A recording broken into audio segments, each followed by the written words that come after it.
Hello friends, नवधारा study के YouTube channel में आपका स्वागत है। आज मैं आप लोगों के सामने मॉडर्न हिस्ट्री का एक और वीडियो लेकर आई हूँ और ये हमारा प्रीवियस टॉपिक जो चल रहा था भारत में यूरोपीय कंपनियों का आगमन, उसी का अगला भाग है। ये चौथा भाग है। इससे पहले 3 वीडियो मैं इस पर बना चुकी हूँ, जिसमें हम लोगों ने देखा था कि भारत में पुर्तगालियों का आगमन कैसे हुआ था। उसके बाद हमने डचों के बारे में पढ़ा था और फिर हमने पढ़ा था कि भारत में अंग्रेजी कंपनी यानी कि ईस्ट इंडिया कंपनी का आगमन कैसे हुआ था। मैं उम्मीद करती हूँ कि आपको मेरी पुरानी वीडियो समझ में आई होंगी और अगर आप लोग को वीडियो अच्छी लगी है तो प्लीज़ कमेंट सेक्शन में हमें ज़रूर बताइएगा और हमारे इस चैनल को सब्सक्राइब कर लीजिएगा जो लोग हमारे चैनल में नए हैं, और इस चैनल को शेयर भी ज़रूर कीजिएगा। और आज का जो वीडियो है इसके PDF के लिए हमारा टेलीग्राम चैनल ज्वाइन कर लीजिएगा, जिसका लिंक मैं डिस्क्रिप्शन बॉक्स में दे दूँगी। ठीक है, तो चलिए फिर आज का वीडियो शुरू करते हैं। देखिए, पुर्तगाली, डच और अंग्रेज, इन 3 के बाद जो चौथे व्यापारी भारत में आए थे वो थे डेनिश व्यापारी। ठीक है, ये जो डेनिश व्यापारी थे ये डेनमार्क के निवासी थे। ठीक है, ये भी एक यूरोपियन कंट्री है, लेकिन इनका जो भारत में व्यापार है ये बहुत ज़्यादा नहीं चला और ये कुछ खास इम्पोर्टेंट है भी नहीं। इसमें सिर्फ 2-4 चीज़ें इंपॉर्टेंट हैं जो मैं आपको बता देती हूँ। एक तो देखिए, ये चौथी यूरोपीय शक्ति थे। जब क्रम लगाने के लिए पूछता है कि भारत में आने वाले यूरोपीय व्यापारियों का क्रम, तो उसमें जो चौथी यूरोपीय शक्ति थे वो थे डेन व्यापारी, यानी कि डेनिश भी कहते हैं इन्हें। और इनकी जो कंपनी बनी थी वो 1616 में बनी थी। 1616 में बनी थी डेनिश ईस्ट इंडिया कंपनी। ठीक है, और तभी ये भारत आए थे। उसके बाद इनके बारे में जो 2-3 चीज़ें और पूछता है वो मैंने पॉइंट टू पॉइंट लिख दी हैं, इन्हें आप ऐसे ही याद कर लीजिएगा। इससे ज़्यादा इन व्यापारियों के बारे में जानने की और कोई ज़्यादा आवश्यकता है नहीं। ठीक है, तो सबसे पहले ये देख लेते हैं कि इन्होंने सबसे पहली फैक्ट्री कहाँ लगाई, कब लगाई। तो इनकी जो पहली फैक्ट्री भारत में खुली थी वो खुली थी 1620 ईस्वी में। ठीक है, और कहाँ खुली थी? वो थी ट्रांकेबार, यानी कि तंजौर में एक जगह है वहाँ पे। और ये तंजौर कहाँ है? ये तंजौर है तमिलनाडु में, यानी कि जो देश का पूर्वी भाग है हमारा, नीचे साउथ में, वहाँ पे। ठीक है, उसके बाद दूसरी फैक्ट्री इन्होंने खोली 1676, यानी कि 1676 ईस्वी में इन्होंने खोली। ये खोली थी सीरमपुर, बंगाल में। ठीक है, इन्होंने बस ये 2 फैक्ट्रीज़ खोली हैं। इसके बाद जो भी इन्होंने छोटी मोटी फैक्ट्रीज़ खोली होंगी वो इम्पोर्टेंट है नहीं। उसके बाद लास्ट में 1845 आते आते ये लोग अपनी सारी फैक्ट्री जो हैं वो ब्रिटिश ईस्ट इंडिया कंपनी को बेच के चले जाएंगे वापस। ठीक है, ये व्यापारी जो थे भारत में बहुत ज़्यादा व्यापार नहीं करते हैं।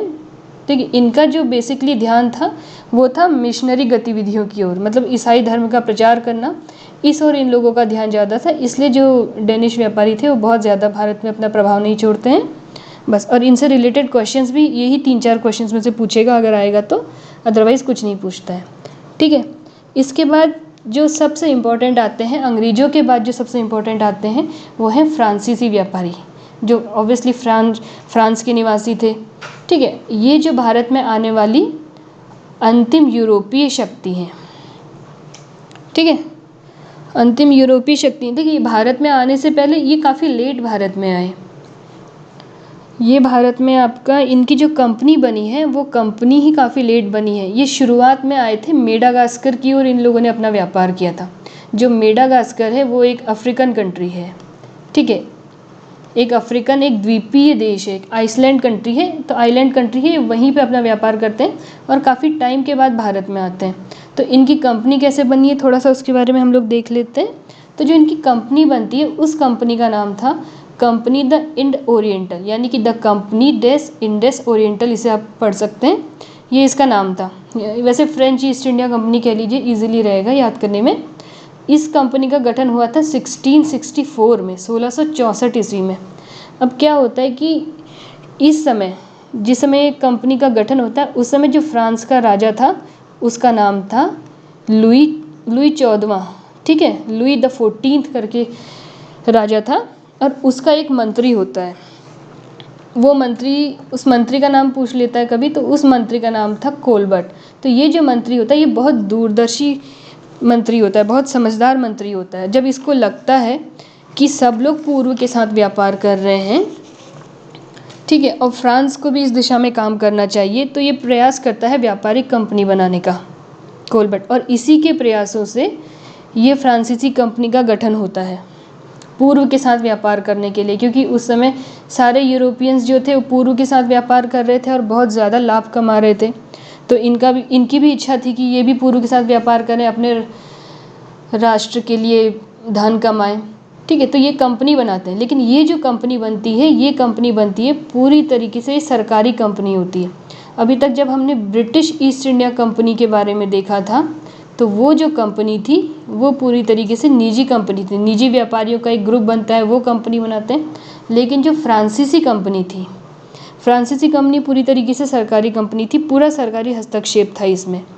ठीक है, तो यहाँ तक हो गया, कंपनी इनकी बन गई। अब हम ये देखेंगे कि ये भारत में कैसे आए।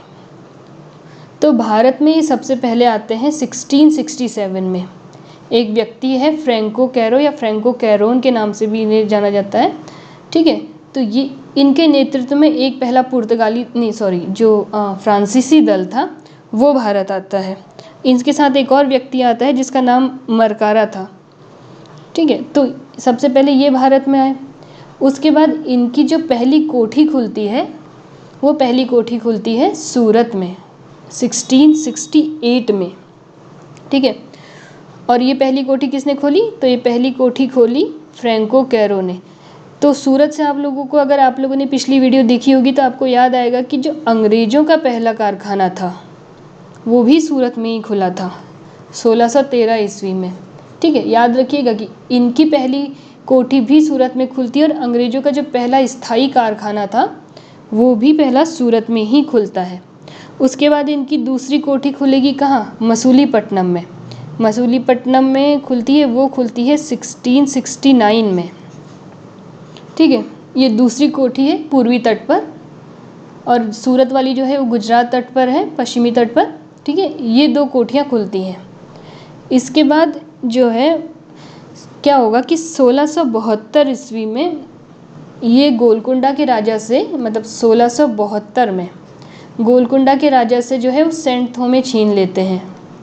सेंट थोम जो है उस एरिया को छीन लेते हैं, लेकिन बाद में जब गोलकुंडा का राजा डचों के साथ मिलकर फ्रांसीसियों को हराता है, और उसके बाद क्या है कि ये जो सेंट थोमे वाला एरिया है इस पे कब्ज़ा हो जाएगा किसका?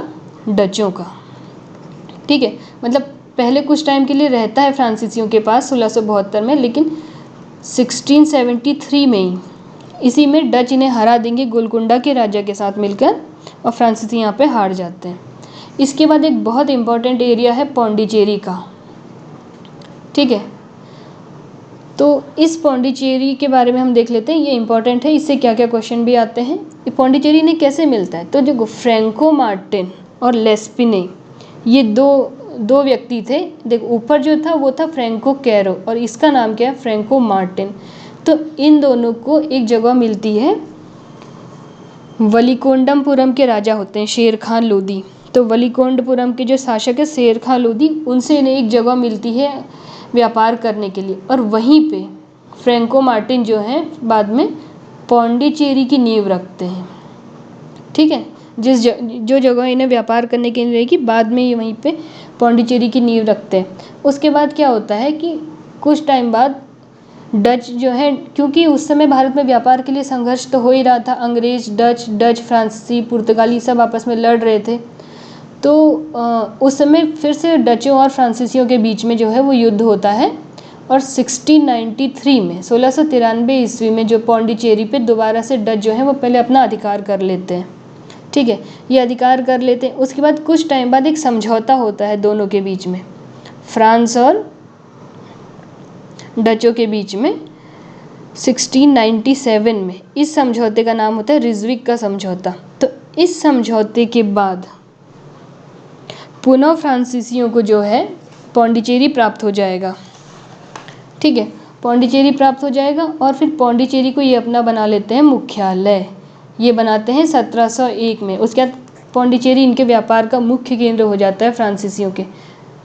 ठीक है, यहाँ तक हो गया। इसके अलावा कुछ और जगह भी हैं जहाँ पे ये लोग अपना अधिकार करते हैं फ्रांसीसी आके, जैसे कि ये अधिकार करते हैं अपना चंद्रनगर पे। चंद्रनगर में फ्रांसीसी कोठी, मतलब एक प्रसिद्ध कोठी थी उस समय की। ठीक है। ये जो एरिया है ये कोलकाता के पास है, अभी का जो कलकत्ता है। तो क्या होता है कि 1673-74 वाले में जो बंगाल का उस समय नवाब होता है शाइस्ता खां, इसका नाम आपने पिछली वीडियो में भी सुना होगा। तो ये जो शाइस्ता खां होता है ये जगह देता है व्यापार करने के लिए फ्रांसीसियों को, और यहीं पे फ्रांसीसी जो हैं वो बाद में ये चंद्रनगर की फेमस कोठी बनाते हैं 1690-92 ईस्वी में। ठीक है। इसके अलावा ये लोग किस पे कब्जा करते हैं फ्रांसीसी? मॉरिशस पे कब्जा करते हैं 1721 ईस्वी में। उसके बाद माहे पे कब्जा करते हैं 1725 में, और कराईकल पे कब्जा करते हैं। कब करते हैं? 1739 में, 1739 में। ठीक है। तो ये इसके अलावा ये कुछ और जगह हैं जहाँ पे ये लोग कब्जा कर लेते हैं, और यहीं से फ्रांसीसी साम्राज्य की भारत में जो नींव समझ लीजिए, जो कुछ टाइम के लिए रहती है, जब तक ये अंग्रेज़ों से नहीं हार जाते हैं तब तक नींव पड़ती है। इसके बाद क्या है, देखिए इनका इतना ही है। इसके बाद कुछ महत्वपूर्ण अधिकारी हैं, फ्रांसीसी कंपनी के कुछ महत्वपूर्ण अधिकारी हैं, जैसे कि एक इनके नाम है, एक बार आप इनके नाम अच्छे से पढ़ लीजिए, क्योंकि मैं जो नेक्स्ट वीडियो बनाऊंगी उस वीडियो में जब मैं अंग्रेज और फ्रांसीसी संघर्ष के बारे में बताऊंगी, जो 3 कर्नाटक वॉर होंगे उनमें इन सब के नाम आएंगे। तो ये समझ लीजिए अगली कहानी के पात्र यही सब लोग हैं। तो इनके नाम आप अच्छे से समझ लीजिएगा ताकि आपको इजी पड़े। एक तो जो फ्रांसीसी कंपनी के जो कुछ महत्वपूर्ण गवर्नर और कुछ महत्वपूर्ण अधिकारी थे, उनमें एक तो थे लेनोर, दूसरे थे ड्यूमा। देखिए शुरुआत में क्या होता है ना, जो फ्रांसीसी कंपनी है, क्योंकि फ्रांसीसी कंपनी एक सरकारी कंपनी है, सरकारी कंपनी है, इसका मतलब क्या हुआ? इसका मतलब हुआ कि सरकारी जो हस्तक्षेप होगा वो बहुत ज़्यादा होगा। और फ्रांस की जो अपनी स्थिति थी, जिस समय की ये बात चल रही है 17वीं शताब्दी की, तो उस 17वीं शताब्दी में फ्रांस जो था कई देशों के साथ युद्ध में था अपना, जैसे हॉलैंड के साथ, यानी कि जो डच थे हॉलैंड के साथ, इसके साथ युद्ध में व्यस्त रहता था। तो इनकी अपनी स्थिति और ख़राब थी। इनकी ये स्थिति ख़राब यानी कि इनकी वित्तीय हालत जो है वो भी ख़राब, वित्तीय हालत ख़राब रहती है, तो ये अपनी सरकारी कंपनी पे ज़्यादा ध्यान नहीं देते हैं। ठीक है। जब कंपनी पे ध्यान नहीं देते हैं तो कंपनी की स्थिति बहुत ज़्यादा बेहतर होती नहीं है भारत में। और जब ये लोग कराईकल को, माहे और मॉरिशस को, जो मैंने आप लोग को ऊपर बताया, जब इन एरियाज़ को अपने कब्ज़े में ले लेंगे, इसके बाद इनके हालत जो हैं वो थोड़े से सुधरते हैं। ठीक है। उसके बाद भारत में जो फ्रांसीसी गवर्नर कुछ आते हैं, जिसमें से 2 गवर्नर इम्पोर्टेंट है, एक है लेनोर और दूसरा है ड्यूमा। तो ये जो होते हैं ये थोड़े दूरदर्शी होते हैं, और ये अच्छे प्रशासकों की श्रेणी में आते हैं। जो अच्छे प्रशासक होते हैं ये वो होते हैं। तो इनके समय में फ्रांसीसी कंपनी के हालात सुधरते हैं थोड़ा सा, और 1720 से मतलब 40 तक या 42 तक ये लोग फ्रांसीसी कंपनी के हालात भारत में थोड़ा अच्छे करते हैं। और इसके बाद जो है भारत में आते हैं डुप्ले। ये 1742 ईस्वी में गवर्नर बन के आएंगे। ये बहुत इम्पोर्टेंट है। जब मैंने 1857 की क्रांति के कारण बताए थे उस समय भी, और जब आपको सब्सिडरी अलायंस वाली वीडियो बताई थी उसमें भी आपको बताया था कि ये जो फ्रांसीसी गवर्नर डुप्ले हैं वही सहायक संधि के जनक थे। जो सहायक संधि प्रणाली थी जो बाद में वेलेजली ने भारत में बहुत फेमस की थी, इसके अगर जनक पूछा जाता है तो इसके जनक यानी कि जिसके दिमाग की उपज थी वो थे डुप्ले। तो इन्होंने यहाँ पे राजाओं को धन देकर, मतलब उनसे धन लेकर उनको सहायता प्रोवाइड करवाई थी। ठीक है। तो ये जो है डुप्ले, ये बहुत महत्वाकांक्षी गवर्नर रहते हैं। ठीक है। एक तो डुप्ले बहुत महत्वाकांक्षी रहते हैं, बहुत अच्छे प्रशासक रहते हैं। इनका जो दृष्टिकोण था वो भी बहुत व्यापक था। बाकी जो इससे पहले आए थे उनमें लिनो, ड्यूमा के अलावा बाकी बहुत ज़्यादा अच्छे प्रशासक रहे नहीं। ठीक है। तो डुप्ले का जो ध्यान था, डुप्ले का ध्यान था आपका व्यापार के में तो था ही, इसके साथ साथ इन्होंने भारत की राजनीति में इंटरेस्ट लिया, और ये अपना यहाँ पे जो था साम्राज्य विस्तार में बहुत ज़्यादा ध्यान देते थे। मतलब इनका वो था कि भारत में साम्राज्य विस्तार करे, डुप्ले भारत में अपने साम्राज्य विस्तार करे। तो इस समय फ्रांस की स्थिति काफ़ी मजबूत हो गई थी डुप्ले के समय में। ठीक है। और इन्हीं की जो महत्वाकांक्षाएं थी वो एक तरीके से कहो तो जो भारत में अंग्रेज और फ्रांसीसी संघर्ष था उसका एक मुख्य कारण कहें तो वो ये भी था, डुप्ले की महत्वाकांक्षाएं। ठीक है, तो उसके बारे में हम अगली वीडियो में पढ़ेंगे कर्नाटक वॉर में। ठीक है, उसके अलावा मैं 2-3 और अधिकारियों के बारे में बता देती हूँ। एक का नाम है ला बुर्दाने, ये मॉरिशस का गवर्नर है इस समय। उसके बाद एक फ्रांसीसी अधिकारी जिसका नाम है बुस्सी, फिर आएगा गवर्नर गोडेहू और काउंट डी लाली। ये वो 4-5 लोग हैं जो कर्नाटक वॉर में आपको सुनाई देंगे इनके बारे में। तो इनका जो नाम है वो अच्छे से देख लीजिएगा। ठीक है, अब यहाँ तक हो गया। जो ये अंग्रेज फ्रांसीसी संघर्ष है वो मैं आंग्ल फ्रांसीसी संघर्ष आपको अगली वीडियो में बताऊंगी। आज की वीडियो में जो है इतना ही ये है फैक्ट्स। इसके बाद मैं आपको थोड़ा सा मैप बता देती हूँ मतलब कि इसमें मैं आपको थोड़ा सा बताती हूँ कि हमने अभी तक जो पढ़ा है, जो सूरत है या दमन दीव है या चिंसुरा की फैक्ट्री है, ये सब कहाँ कहाँ पे था। अगर आप एक बार इसे मैप में देख लेंगे तो आपको याद करने में आसानी रहेगा, थोड़ा सा एक आइडिया आ जाएगा ओवरव्यू कि कहाँ पे क्या था, कहाँ पे अंग्रेज़ों ने कब्जा किया था। ठीक है, तो वो हम यहाँ से देख लेते हैं। ठीक है, चलिए देखिए, सबसे पहले तो ये हमारा भारत है, ऑब्वियसली सबको पता है। ठीक है, ये भारत है। भारत में देखिए इस साइड पे है अरब सागर है, ये है अरब सागर। नीचे की ओर यानी कि जो एकदम दक्षिण में है वहाँ पे क्या है, वहाँ पे है हिंद महासागर, ये भी पता है। और इस साइड पे आती है बंगाल की खाड़ी।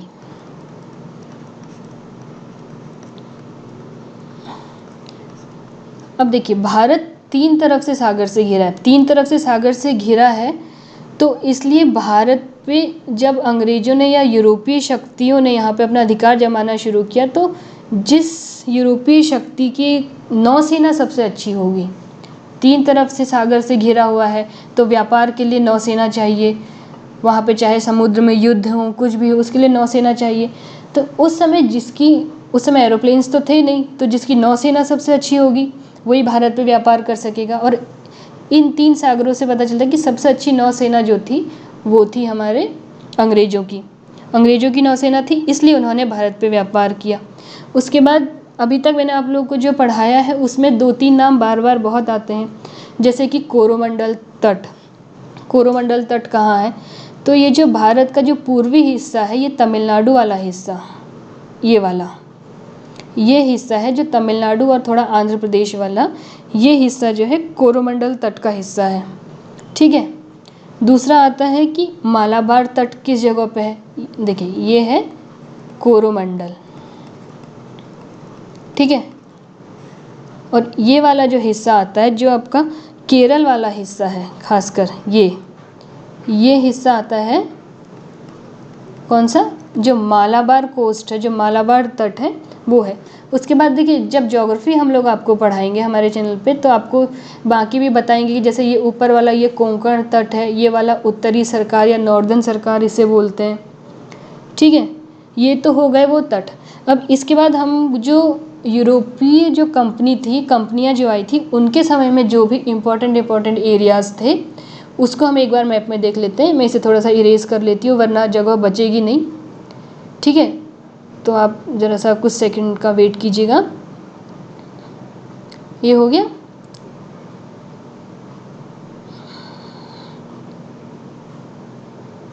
चलिए तो शुरू करते हैं, हो गया मेरा।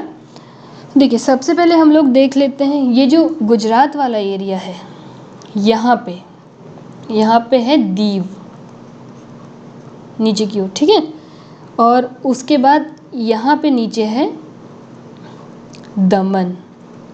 ये जो दमन और दीव वाला एरिया था, ये मैंने बताया था कि ये पुर्तगालियों के कब्ज़े में था।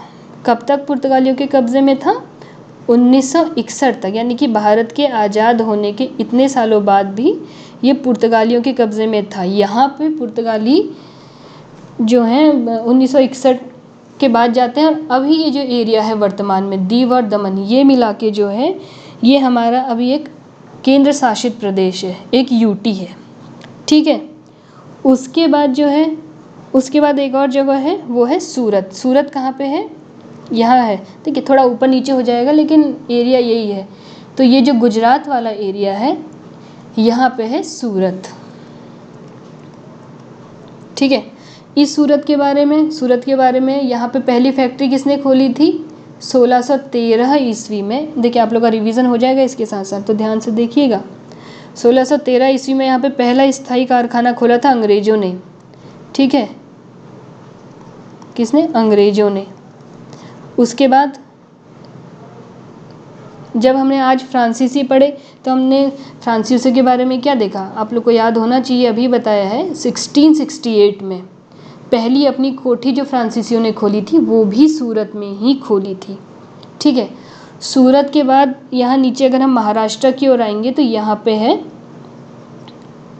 बॉम्बे, जो आज का बॉम्बे है। इस बॉम्बे के बारे में आप लोग को याद होना चाहिए कि ये बॉम्बे पहले था किसके पास? पुर्तगालियों के पास, ठीक है। पहले पुर्तगालियों के पास था, उसके बाद 1661 में इसे किसे दे देते हैं? ब्रिटेन को दे देते हैं। जब चार्ल्स द्वितीय जो ब्रिटेन का महाराजा था उसकी शादी होती है किससे? पुर्तगाल की जो राजकुमारी थी कैथरीन ब्रिगेंजा, उससे शादी होती है। तो ये चार्ल्स द्वितीय को के थ्रू दिया जाता है इंग्लैंड के पास, और इंग्लैंड के बाद चार्ल्स द्वितीय इसे कब दे देते हैं? 1668 में इसे देंगे ब्रिटिश ईस्ट इंडिया कंपनी को, ठीक है। और इसके बाद क्या होता है? इसे किराए पे 10 पाउंड की किराए पे दे देते हैं। ये सब मैं आपको डिटेल में बता चुकी हूँ, तो उस वीडियो में देख लीजिएगा, यहाँ पे बस आपका रिवीजन हो रहा है, ठीक है। उसके बाद हम देख लेते हैं कि कहाँ, नीचे यहाँ ये गोवा जो है ये भी पुर्तगालियों के कब्जे में था। इस गोवा को भी पुर्तगाली जो थे 1961 में ही छोड़ के जाएंगे। वर्तमान में गोवा एक राज्य है, लेकिन दमन दीव जो है वो एक केंद्र शासित प्रदेश बन गया है। इसके बाद जो नीचे कुछ एरियाज़ आते हैं, ये देखिएगा केरल साइड में आते हैं। एक सेकेंड, हाँ, एक तो देखिए कन्नौर है यहाँ पे, ठीक है। कन्नौर का एरिया जो है, ये एरिया पुर्तगालियों से जुड़ा हुआ था। पुर्तगालियों ने यहाँ पे अपनी दूसरी फैक्ट्री खोली थी 1505 में। उसके बाद यहाँ पे है, उससे नीचे देख लेते हैं पहले, यहाँ पे है कालीकट। ये कालीकट वही एरिया है जहाँ सबसे पहले वास्को डी गामा उतरा था 1498 में, जब जमोरिन ने उसका स्वागत किया था। इस कालीकट को अब जो है वो कोझिकोड कहते हैं, ठीक है, केरला में है। उसके बाद यहाँ नीचे है कोचीन है। इस कोचीन में पुर्तगालियों ने अपनी पहली फैक्ट्री बनाई थी 1503 में। दूसरी फैक्ट्री बनाई थी कहाँ? कन्नौर में 1505 में। होप कि आप लोगों को याद होगा ये सब, नहीं तो रिवीजन कर लीजिएगा, बहुत ज़्यादा इम्पोर्टेंट है, ठीक है। ये तो हो गया हमारे देश का जो पश्चिमी भाग है। अब हम इसके बाद चलते हैं देश के पूर्वी भाग में। इधर पे नीचे से शुरू करेंगे, ऐसे ही ऊपर को जाएंगे तो यहाँ पे श्रीलंका भी है, थोड़ा गंदा बन गया लेकिन है, ठीक है। इसके बाद यहाँ पे देखिए ट्रांकेबार है। ट्रांकेबार अभी मैंने आप लोगों को बताया था, जहाँ पे डेनिश फैक्ट्री खुली थी। डेन की जो पहली फैक्ट्री खुली थी वो ट्रांकेबार, तमिलनाडु वाला एरिया है ये, यहाँ पे ट्रांकेबार है। 1620 में जो फैक्ट्री खुली थी। उसके बाद है यहाँ पे कराईकल, ठीक है। ये कराईकल जुड़ा है किससे? फ्रांस से। इसके अलावा देखिए यहाँ पे ना माहे है, ये भी फ्रांस से जुड़ा है, ये वाला एरिया और ये, इन दोनों जगहों पे फ्रांस का अधिकार था। इसके बाद है यहाँ पे ऊपर पौंडीचेरी है। पौंडीचेरी जो है वो यहाँ पे फ्रांसीसी बस्ती बसाई गई थी, पौंडीचेरी मुख्यालय बनाया गया था। ये रहा पौंडीचेरी, ये फ्रांसीसियों का प्रमुख केंद्र था। इसके ऊपर जो आता है वो आता है पुलिकट। पुलिकट वाला एरिया जो है ये तमिलनाडु और आंध्र प्रदेश के बॉर्डर पे है, ठीक है। और इसी जगह पे एक इम्पॉर्टेंट पुलिकट लेक भी है, वो ज्योग्राफी में बताई जाएगी, लेकिन यहाँ पे पढ़ लीजिए, थोड़ा सा याद रहेगा आप लोग को, ठीक है। ये डचों का प्रमुख केंद्र था, ये डचों का प्रमुख केंद्र है, ये फ्रांसीसियों का प्रमुख केंद्र है, ये भी फ्रांसीसियों का प्रमुख केंद्र है, ये डेन का प्रमुख केंद्र है। अब देखिए, अगर ऐसे केंद्र बनाएंगे तो आपस में संघर्ष तो करेंगे ही, एक के नीचे एक बना के रखे हुए हैं। इसके बाद देखिए यहाँ पे ऊपर जो है मसूलीपट्टनम है, जो ये मसूलीपट्टनम है इसका नाम तो आप लोगों ने कई जगहों पे सुना ही है, जब अंग्रेज़ों के बारे में पढ़ा था। डचों ने अपनी पहली फैक्ट्री जो है वो मसूलीपट्टनम में बनाई थी, ये आंध्र प्रदेश में पड़ता है, ठीक है। ये बनाई गई थी आपकी क्या कहते हैं 1605 में डचों ने बनाई थी। और जब अंग्रेज़ों ने अपनी पहली फैक्ट्री बनाई थी 1611 में, वो भी मसूलीपट्टनम बनाई थी। ऊपर जो सूरत में था वो स्थायी कारखाना है, ठीक है। और यहाँ पे अंग्रेज़ों की जो पहली कोठी थी, फैक्ट्री नहीं, जो कोठी थी वो बनी थी मसूलीपट्टनम में, ठीक है। यहाँ तक तो आप लोगों ने देख लिया। अब इसमें देखिए एक बात और बताती हूँ, जो माहे था और ये कराईकल, माहे, पांडिचेरी जो है, और एक यनम का और एरिया है जो मसूलीपट्टनम से ही थोड़ा ऊपर है, यनम, ये भी आंध्र प्रदेश के उस बॉर्डर में ही पड़ता है। इन सबको मिलाकर वर्तमान में जो पुदुचेरी है, इस समय जो केंद्र शासित प्रदेश यानी कि जो यूनियन टेरिटरी है, इन सब एरियाज़ को मिला के वो यूनियन टेरिटरी बनाई गई है, ठीक है। ये सारे के सारे एरियाज जो थे वो फ्रांसीसी कब्जे में थे, फ्रांसीसियों का यहाँ पे अधिग्रहण था। अब हम देखते हैं बंगाल में। बंगाल में वैसे तो सबसे ज़्यादा जो राज किया है वो अंग्रेज़ों ने ही किया है, लेकिन यहाँ पे जो कुछ इंपॉर्टेंट एरियाज़ थे, जैसे यहाँ पे कलकत्ता है, ये एरिया बंगाल का है यहाँ तक, ठीक है। तो यहाँ पे तो कलकत्ता है, ठीक है। और इसके ऊपर यहाँ पे जो है वो सीरमपुर है। सीरमपुर में मैंने अभी आपको बताया था, जो डचों की जो डेन की दूसरी फैक्ट्री खुली, दो ही जगह पे खुली थी, एक तो ट्रांकेबार में खुली थी, एक दूसरा सीरमपुर में, तो वो सीरमपुर यही है। इसके ऊपर यहाँ पे चिंसुरा है, चिंसुरा जो है वो हुगली के निकट है, ठीक है। इस चिंसुरा में एक कोठी बनी थी, याद कीजिएगा वो कोठी कौन सी थी और किसने बनाई थी, तो वो कोठी बनाई थी डचों ने, और वो कोठी थी गुस्तावुस फोर्ट। आप लोग को नाम याद होना चाहिए, गुस्तावुस फोर्ट, ठीक है। एक कोठी इन्होंने बनाई थी। इसके ऊपर जो है यहाँ पे चंद्रनगर है, चंद्रनगर में फ्रांसीसी कोठी बनी थी, अभी हमने पढ़ा है थोड़ी देर पहले ही।